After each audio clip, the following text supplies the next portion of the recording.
চীনের গ্রেট ওয়াল পৃথিবীর অন্যতম বিস্ময়কর স্থাপত্য, যার নির্মাণ শুরু হয়েছিল হাজার বছর আগে।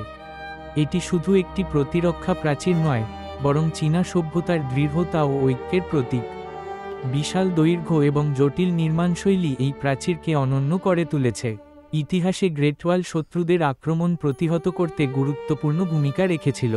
এই প্রাচীর নির্মাণে লক্ষ লক্ষ শ্রমিকের কঠোর পরিশ্রম ও আত্মত্যাগ জড়িয়ে আছে। আজও এটি বিশ্ববাসীর কাছে চীনের গৌরব ও ঐতিহ্যের স্মারক হিসেবে পরিচিত। গ্রেট ওয়াল চীনের ইতিহাসে শুধু একটি প্রতিরক্ষা ব্যবস্থা হিসেবে সীমাবদ্ধ ছিল না, এটি যুগে যুগে জাতির ঐক্য এবং সম্মিলিত শক্তির প্রতীক হয়ে উঠেছে। রাজাদের কর্তৃত্ব এবং রাষ্ট্রের অখণ্ডতা বজায় রাখতে এই প্রাচীর গুরুত্বপূর্ণ ভূমিকা রেখেছে। গ্রেট ওয়াল নির্মাণের মাধ্যমে চীনা সভ্যতা তাদের সাংস্কৃতিক পরিচয় ও গৌরবকে দৃঢ়ভাবে প্রতিষ্ঠিত করেছে।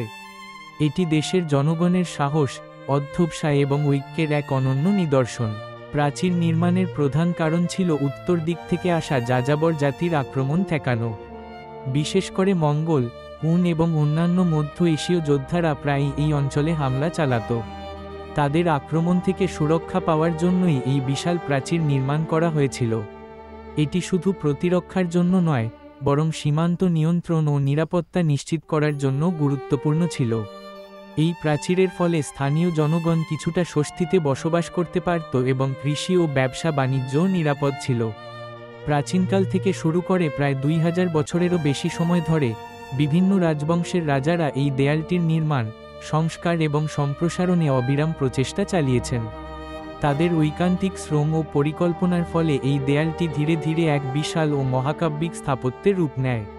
প্রতিটি যুগে নতুন প্রযুক্তি ও স্থাপত্যশৈলীর সংযোজন এই দেয়ালকে আরও দৃঢ় ও বিস্তৃত করেছে। ইতিহাসের নানা চড়াই উতরাই পেরিয়ে এই দেয়াল আজও দাঁড়িয়ে আছে মানুষের অধ্যবসায় ও সৃজনশীলতার অনন্য নিদর্শন হয়ে। চীনের উত্তরাঞ্চলে দেয়ালের নির্মাণের ইতিহাস বেশ পুরনো।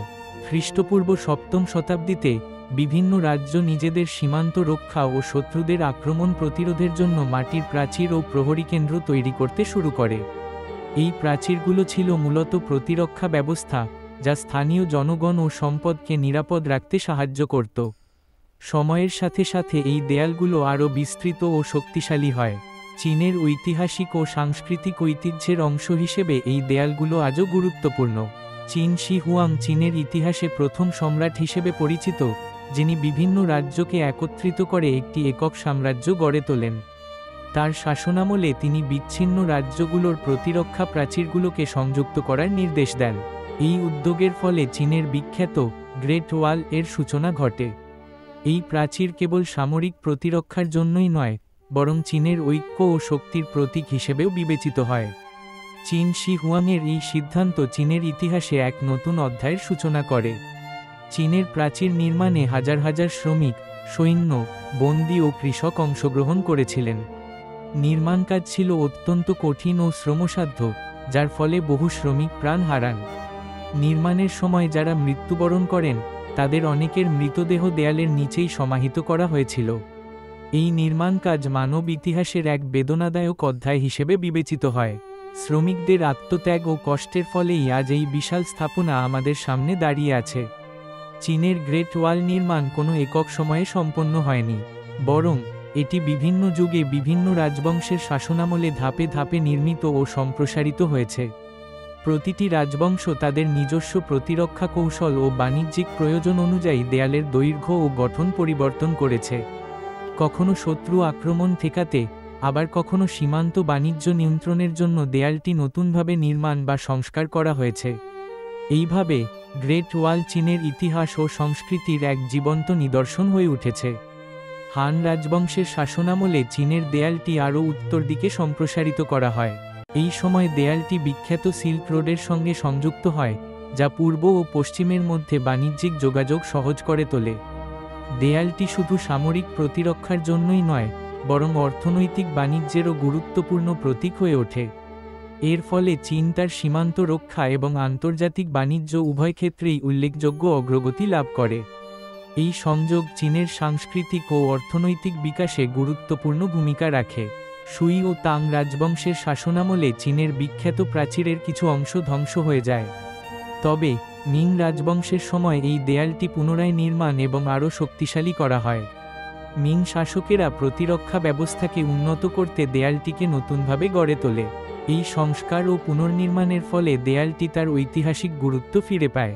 আজকের দিনে এই মহাপ্রাচীর আধুনিক পর্যটকদের জন্য অন্যতম আকর্ষণীয় স্থান হিসেবে পরিচিত। হাজার হাজার দর্শনার্থী প্রতি বছর এই স্থাপনার ইতিহাস ও সৌন্দর্য উপভোগ করতে আসেন। 2012 সালের চীনা জরিপ অনুযায়ী গ্রেট ওয়ালের মোট দৈর্ঘ্য প্রায় 21,196 কিলোমিটার। এটি পৃথিবীর সবচেয়ে দীর্ঘ স্থল নির্মাণ হিসেবে পরিচিত। এই বিশাল দেয়ালটি শতাব্দী ধরে চীনের উত্তর সীমান্ত রক্ষা এবং বিভিন্ন আক্রমণ প্রতিরোধের জন্য নির্মিত হয়েছিল। গ্রেট ওয়ালের বিভিন্ন অংশ পাহাড়, মরুভূমি ও সমভূমি অতিক্রম করেছে, যা এর নির্মাণকে আরও জটিল ও চ্যালেঞ্জিং করে তুলেছে।